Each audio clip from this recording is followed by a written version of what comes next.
Saudara, prinsip keberlanjutan sepertinya dilaksanakan betul oleh Presiden pemenang pemilu 2024 Prabowo Subianto. Belum dilantik sah menjadi presiden, Prabowo tampak sudah mengikuti serangkaian kegiatan Presiden Joko Widodo.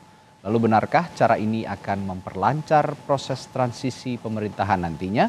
Lalu apa saja yang perlu dicermati dari proses ini? Kita akan bahas bersama sejumlah narasumber. Ada pengamat politik sekaligus Direktur Parameter Politik Indonesia Adi Praitno dan ahli hukum internasional yang juga Rektor Universitas Jenderal Ahmad Yani, Profesor Hikmahanto Juwana. Selamat pagi Bapak-Bapak. Selamat pagi, Selamat Mas. pagi. Ya, kita bahas dari sisi politik dulu nih Mas Adi. Belum dilantik jadi presiden tapi udah rajin dikenalkan ke sejumlah pemimpin dunia. Apa yang bisa Anda baca dari sisi politik Mas Adi?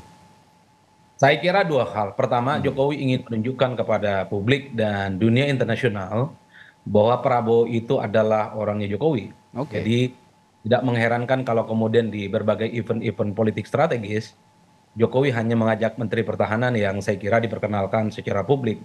Tentu ini kan secara simbolik ingin disampaikan juga kepada masyarakat kita secara umum bahwa Prabowo itu adalah presiden yang saya kira akan melanjutkan segala hal yang sudah dilakukan oleh Jokowi dan memaksimalkan apa-apa yang belum maksimal. Tapi yang kedua sebenarnya Mas Rofik ya, bagi saya tanpa diperkenalkan sekalipun sebenarnya Prabowo ini sudah memiliki jaringan internasional. Beberapa waktu yang lalu kalau kita lihat satu persatu, Prabowo ini kan hampir tiap saat menerima telepon ucapan selamat dari sahabat-sahabatnya dunia internasional yang itu Ya. menunjukkan bahwa tanpa Jokowi sekalipun Prabowo ini sudah memiliki pergaulan internasional yang cukup luar biasa. Jadi memang secara kapasiti personal, secara networking, Mhm. Prabowo ini kan dari dulu memang tidak pernah diragukan dan bahkan dalam banyak hal pergaulan internasionalnya Prabowo Subianto ini kan jauh di atas rata-rata.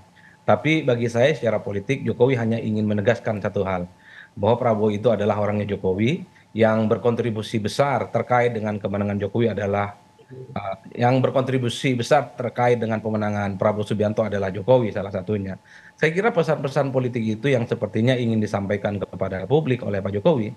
Apalagi di sisa beberapa bulan masa akhir jabatan politik Pak Jokowi, tentu Pak Jokowi butuh semacam legacy yang bisa diwariskan kepada sosok penerusnya yaitu Prabowo dan Gibran.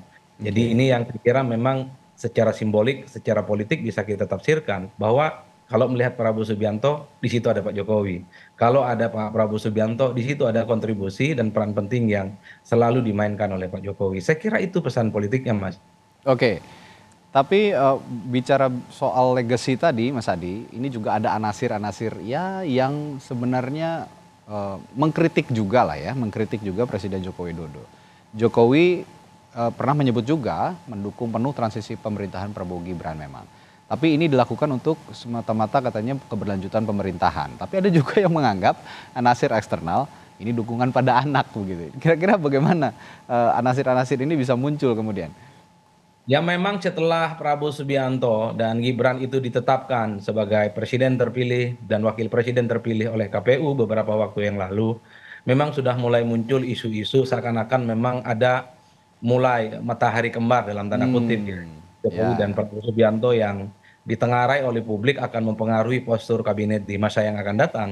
ya. Apapun judulnya, sampai tanggal 20 Oktober, Jokowi masih presiden dan cukup powerful di mana fatwa-fatwa politiknya, fatsun-fatsun politiknya pastinya tetap bergigi. Ya, Pada saat yang bersamaan tentu Prabowo Subianto ingin tunjukkan kepada publik Prabowo itu adalah presiden terpilih yang saya kira dia punya legacy, dia itu punya privilege dan punya hak veto sebenarnya bagaimana menentukan arah politik termasuk postur kabinet di 5 tahun masa jabatan politiknya. Jadi tak heran kalau kemudian perdebatan-perdebatan tentang apa namanya tim transisi ini perlu ataupun tidak belakangan itu muncul karena tim transisi itu memang nggak ada gunanya karena ini bukan mhm, peralihan dari beda orang ya, yang mhm, beda secara politik, tapi ini hanya sekedar melanjutkan, ini hanya sekedar meneruskan apa yang sudah dilakukan. Tim transisi rasa-rasanya hanya mubazir, tim oke, transisi hanya akan membuang-buang energi yang saya kira memang tidak terlampau signifikan. Bagi saya nanti setelah tanggal 20 Oktober mhm, Prabowo dan Gibran langsung memulai segala sesuatu yang sudah menjadi visi misi dan digariskan secara umum. Yang saya khawatirkan Mas ya, menuju tanggal 20 Oktober ini, memang sudah mulai muncul kasakusuk siapa yang sebenarnya paling otoritatif menentukan postur kabinet ke depan. Kalau oke, publik berharap tentu sesuai dengan undang-undang Prabowo lah yang sebagai veto player yang bisa menentukan siapa sebenarnya orang terbaiknya, para pembantunya yang akan diangkat untuk menjadi pembantunya di 5 tahun yang akan datang. Bukan karena yang lain. Dan bagi pihak-pihak yang lain yang bukan Prabowo Subianto dan bukan presiden, tentu harus paham. Sekarang bukan zamannya post power syndrome. Ya, ya ini ngomong-ngomong soal postur kabinet juga sempat Anda singgung barusan, Mas Adi. Saya tertarik dengan pernyataan juru bicara Prabowo Subianto yang beberapa hari lalu juga sempat kami wawancarai gitu di Sapa Indonesia Pagi dari Bang Dhanil Anzar Simanjuntak bahwa saat ini Prabowo Subianto sendiri punya masalah dilema kepemimpinan begitu. Di satu sisi dia pengen punya hak prerogatif juga untuk menentukan kabinet, tapi di sisi lain dia harus juga memperhatikan kepentingan koalisi, termasuk juga saat ini kan juga Prabowo sedang gerilya ke partai-partai politik gitu. Apa yang Anda baca dari pernyataan ini dalam konteks kebersamaan Prabowo yang selalu bersama Jokowi akhir-akhir ini? Ya, saya kira memang sebelum tanggal 20 Oktober, variabel-variabel Jokowi masihlah menjadi faktor determinan. Pasti menjadi sosok yang cukup berpengaruh ya. Tentu salah satunya terkait dengan bagaimana membangun postur kabinet yang ke depan. Tapi setelah tanggal 20 Oktober, saya tak ada keyakinan dan bahkan tak menjamin bahwa semua hal yang sudah disampaikan dan dilakukan oleh Pak Jokowi itu akan diikuti dan didengarkan oleh Prabowo Subianto. Bahwa Prabowo itu punya hubungan baik dengan Jokowi ya, itu tak akan bisa dibantah. Bahwa Prabowo akan punya hubungan baik dengan Megawati dan SBY, saya kira itu tidak ada yang membantah apapun. Tapi sekali lagi tak mungkin ada orang yang bisa mengintervensi segala keputusan politik yang akan dibuat oleh Prabowo Subianto. Prabowo ini kan adalah prajurit, beliau adalah tentara, tahu persis kapannya baris berbaris tegak lurus kepada pemimpinnya. Saat ini adalah Menhan, tentu tegak lurus kepada presiden. Tapi Prabowo sebagai prajurit tahu persis kalau sudah ditunjuk dan diamanahi sebagai pemimpin, sebagai presiden, saya kira Prabowo akan menunjukkan kepada publik. Tak ada satupun yang bisa mempengaruhi, tak ada satupun orang yang kemudian mengintervensi kebijakan politik strategis Prabowo di 5 tahun yang akan datang. Itu yang harus dicatat oleh publik. Per hari ini mungkin Jokowi dan Prabowo selalu menunjukkan kebersamaan, tapi setelah itu ya Prabowo akan menunjukkan bahwa ialah yang kemudian akan mengorkestrasi bagaimana postur kabinetnya dengan partai-partai pengusungnya itu bisa inline, bisa sejalan untuk mengaksentuasi bagaimana visi misi dan program-program kerjanya itu bisa langsung tancap gas, maksimal dan bisa direalisasikan. Jadi wajar kalau kemudian Prabowo itu menggalang sejumlah dukungan partai politik, termasuk dari partai-partai yang kalah, karena Prabowo ingin menciptakan stabilitas politik sehingga ada resistensi, sehingga tak ada protes-protes, sehingga efeknya adalah bahwa hal-hal yang sifatnya strategis seperti makan siang gratis, susu gratis, pembangunan infrastruktur yang sering dibicarakan oleh Prabowo ini akan berjalan dengan mulus. Saya kira di situ konteksnya. Sekarang kita bicara dalam konteks hubungan internasional. Saya akan bertanya kepada Prof. Hikmahanto. Prof, ini belum resmi dilantik tapi Prabowo sudah ketemu ya sejumlah pemimpin dunia atas instruksi Jokowi dan ini sudah diakui oleh Prabowo Subianto sendiri. Apa yang bisa Anda lihat dari kacamata hubungan internasional, Prof? Gini, dua hal yang pertama-tama ingin saya sampaikan. Pertama adalah terkait dengan siapa yang punya inisiatif untuk bertemu dan yang kedua adalah timing. Pertama, siapa yang punya inisiatif bertemu? Kalau saya lihat ada pertemuan dengan Presiden Xi Jinping, Perdana Menteri Fukuda gitu ya dari Jepang, lalu dengan Pak Anwar Ibrahim dan terakhir dengan Lee Hsien Loong dan Lawrence Wong, Wakil Perdana Menteri. Dan semua itu yang inisiatif dari Pak Prabowo benar-benar dugaan saya adalah yang bertemu dengan Pak Anwar Ibrahim. Kalau misalnya kita bicara tentang Presiden Xi Jinping, itu adalah keinginan dari Presiden China. Dan timingnya adalah setelah pengumuman KPU, tetapi sebelum ada putusan MK. Ya. Tetapi di sini terlihat bahwa pemerintah China ingin mengambil atau mencuri start ya ketimbang negara-negara lain. Nah sehingga Pak Prabowo sebagai Menteri Pertahanan diundang walaupun perlakuannya seolah-olah beliau adalah sebagai seorang presiden terpilih. Tapi Pak Prabowo selalu mengatakan bahwa beliau adalah Menteri Pertahanan ketika itu. Kedua, ketika beliau berkunjung ke Jepang, sebenarnya itu sudah mungkin dijadwalkan sejak lama. Dan memang dilakukan oleh Pak Prabowo untuk apa? Untuk memastikan bahwa jarak yang sama antara Cina dengan Indonesia, dengan Amerika Serikat yang diwakili oleh Jepang dengan Indonesia. Jadi ini sesuai dengan kampanye yang disampaikan oleh Pak Prabowo bahwa beliau akan menjaga jarak yang sama antara Indonesia Cina dengan Indonesia Amerika Serikat. Sementara terkait dengan pertemuan kemarin dengan Perdana Menteri Lee Hsien Loong, saya yakin itu bukan inisiatif dari Pak Prabowo, tetapi inisiatif dari Bapak Presiden. Kenapa? Karena Bapak Presiden tahu bahwa Perdana Menteri Lee Hsien Loong membawa Lawrence Wong, salah satu menterinya yang juga wakil Perdana Menteri. Nah, beliau mungkin Bapak Presiden ingin memastikan bahwa hubungan antar kedua negara Indonesia dan Singapura itu tidak hubungan yang formal, tetapi hubungan yang mesra di mana para kepala pemerintahannya saling kenal. Nah, oleh karena itu kita tahu bahwa Lawrence Wong bulan ini akan menjadi Perdana Menteri menggantikan Lee Hsien Loong, sementara Pak Prabowo sesuai dengan konstitusi dan aturan yang berlaku di Indonesia sudah terpilih tapi akan baru dilantik bulan Oktober nanti, sehingga kita tahu bahwa Bapak Presiden Jokowi dan Perdana Menteri Lee Hsien Loong ingin memastikan bahwa ketika beliau sudah tidak lagi menjabat, hubungan Indonesia dan Singapura mesra dan kemudian bisa masuk dalam level yang lebih tinggi daripada yang sekarang. Itu yang saya amati. Baik, Prof. Lalu begini, Prof. Dengan dibawanya terus ya Prabowo bertemu dengan pemimpin-pemimpin dunia oleh Presiden Joko Widodo. Ini apakah juga menandakan bahwa Presiden Jokowi ingin menunjukkan ataupun ingin menunjukkan gestur ya kepada para pemimpin dunia bahwa jangan khawatir bahwa hubungan Indonesia dengan para pemimpin dunia atau dengan negara-negara di dunia ini juga sepertinya akan sama, tidak akan jauh berbeda dengan pada saat kepemimpinan saya begitu, kemudian Joko Widodo begitu kira-kira. Apakah ingin menunjukkan gestur itu, Prof? Ya, bisa jadi seperti itu, tetapi yang lebih penting adalah bagaimana keakraban, kehangatan Presiden Jokowi dengan berbagai kepala negara, kepala pemerintahan di dunia itu bisa beliau wariskan kepada Pak Prabowo yang akan menggantikan beliau. Karena sekali lagi hubungan antar negara itu tidak bisa sekedar formal antar negara lalu kemudian pemimpinnya tanpa ada hubungan kemesraan itu.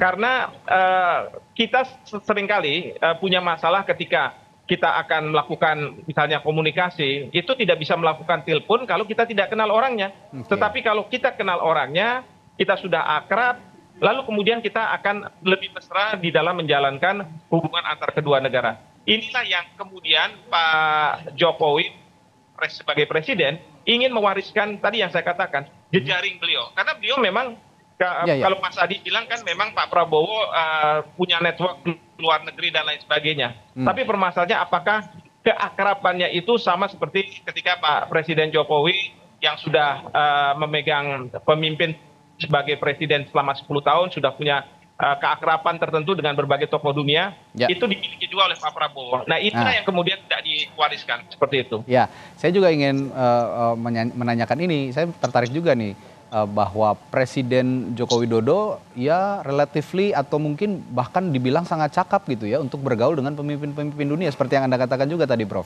Ini punya hubungan yang sangat baik, bahkan sangat akrab gitu ya dengan pemimpin-pemimpin dunia di negara-negara di Amerika contohnya atau juga sejumlah pemimpin negara di Eropa. Nah, yang ingin saya tanyakan, apakah Pak Prabowo nanti jika sudah menjabat sebagai presiden punya keluasan yang sama dengan Presiden Jokowi saat menjalin hubungan akrab dengan mereka? Tapi jangan dijawab dulu, Prof. Kita akan jeda sejenak dan akan kami tanyakan kembali di Sapa Indonesia Pagi. Tetaplah bersama kami.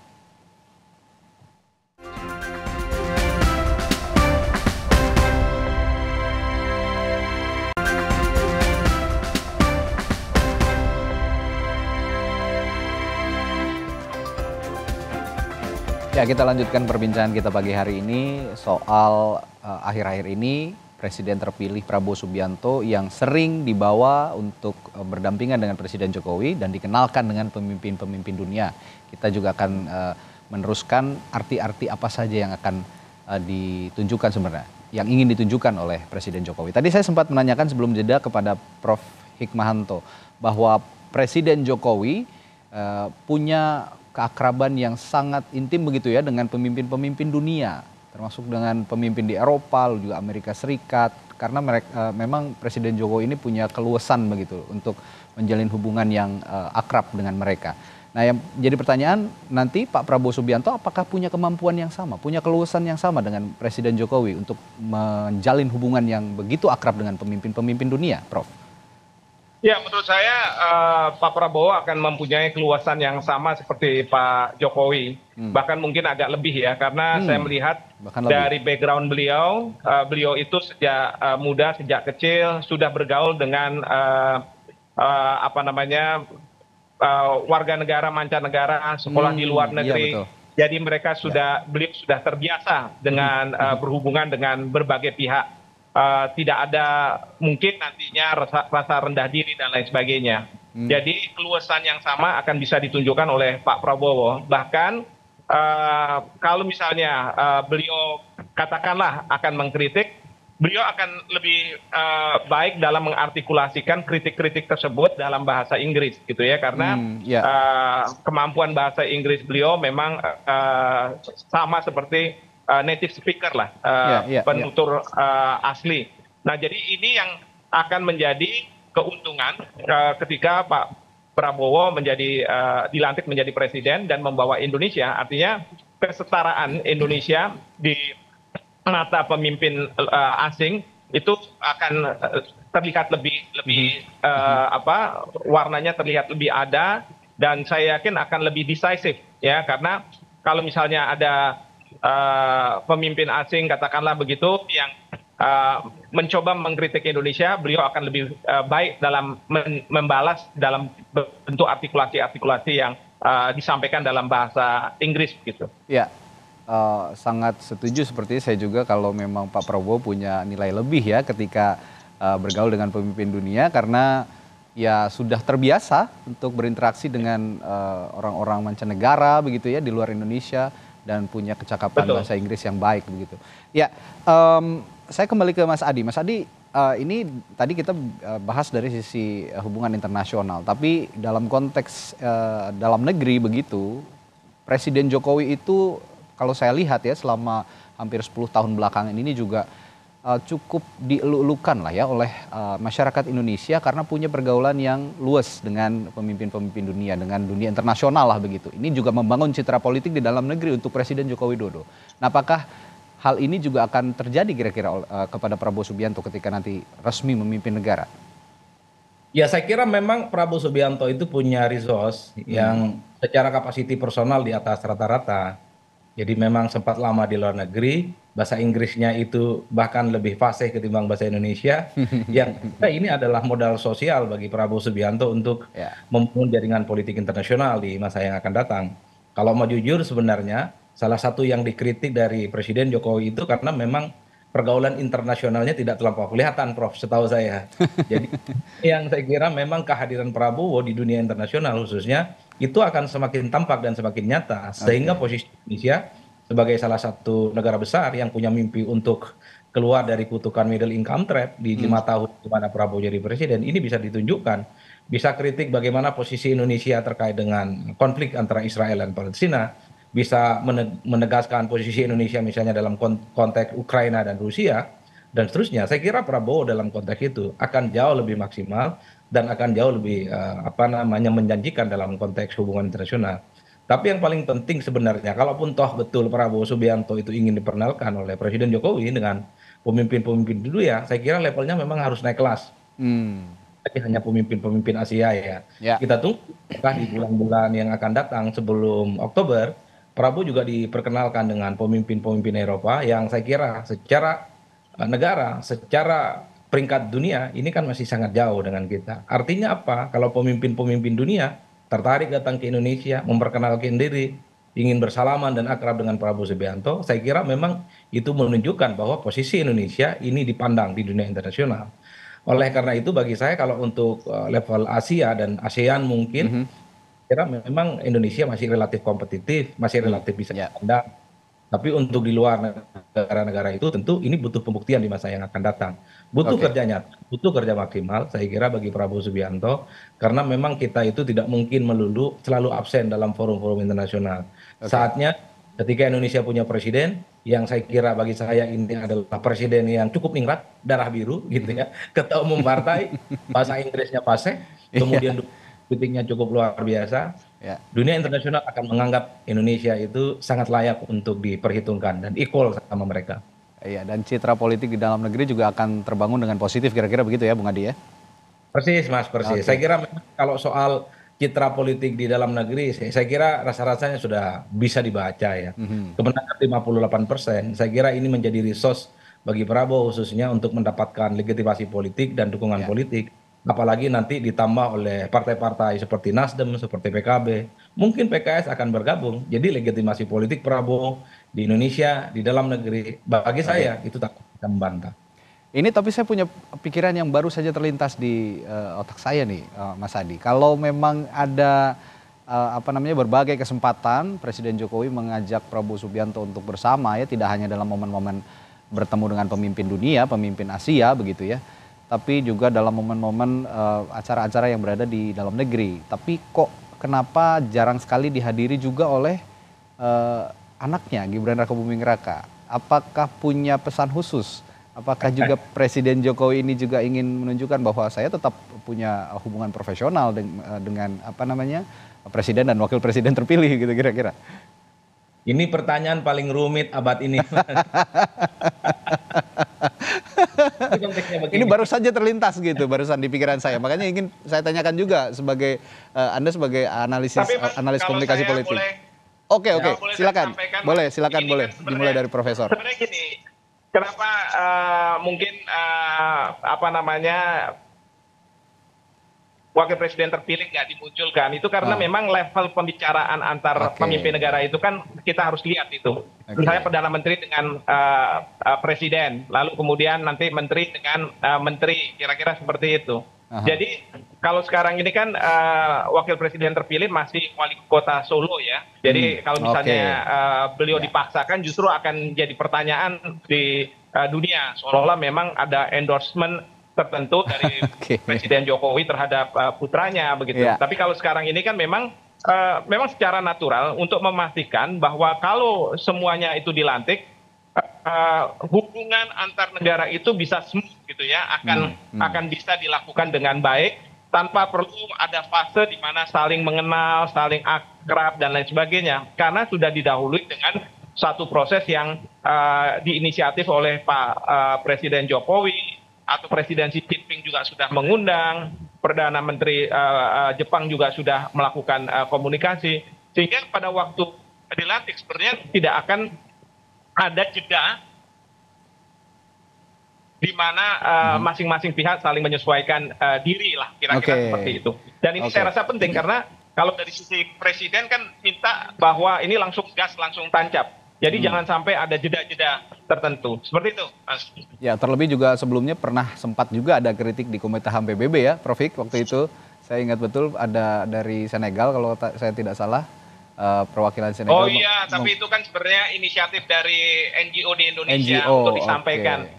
Kalau Ya, ini ya, sih ya. istilahnya nabok nyilih tangan gitu ya, nabok orang pakai tangan dari PBB kalau menurut saya. Iya, Ya, iya, iya, sayangnya wakil kita di sana tidak bisa langsung menjawab. Menjawab, Sebenarnya ini kan iya, iya. jawabannya adalah ada proses di MK yang sudah dijalankan dan Betul. lain sebagainya. Tidak ada, harusnya tidak Ya. terjadi seperti Tapi menarik juga Prof untuk itu. diamati bersama peran wakil presiden terpilih ini Gibran Rakabuming Raka nanti jika memang sudah bergulir pemerintahan yang baru dalam konteks hubungan internasional. Apakah nanti Gibran juga akan punya apa namanya ya nilai khusus atau nilai plus begitu di mata internasional atau punya peran khusus untuk memiliki kerjasama ataupun hubungan yang baik dengan dunia internasional, Prof?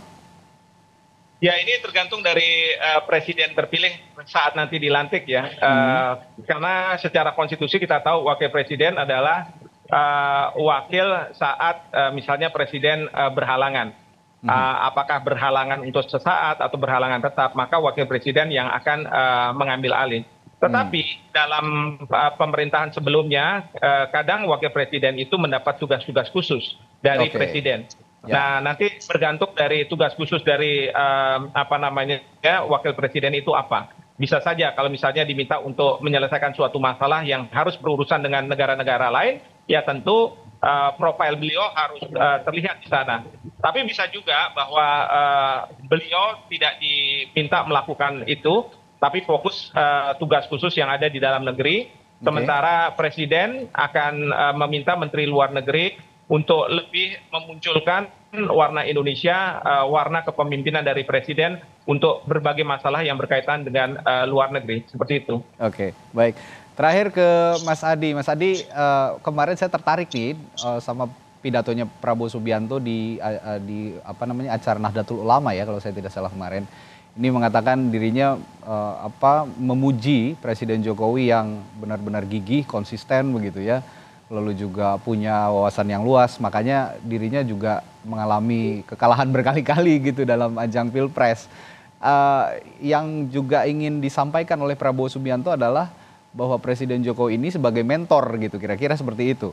Nah, ini punya analisis khusus Mas Adi soal ini? Ya, saya kira itu adalah sebagai salah satu bentuk pengakuan dan apresiasi yang diberikan Prabowo Subianto kepada Pak Jokowi.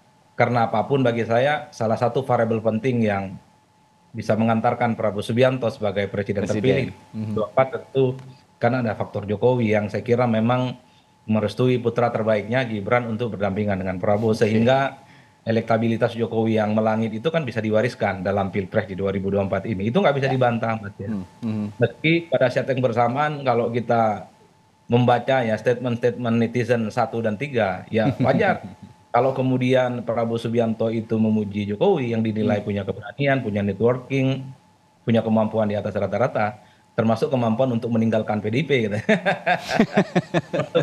Untuk tidak calon presiden dari PDIP, saya kira itu adalah langkah yang cukup berani yang itu di luar prediksi semua orang. Kalau mau jujur kan termasuk saya ini orang yang gagal memprediksi langkah politik Pak Jokowi di tikungan akhir.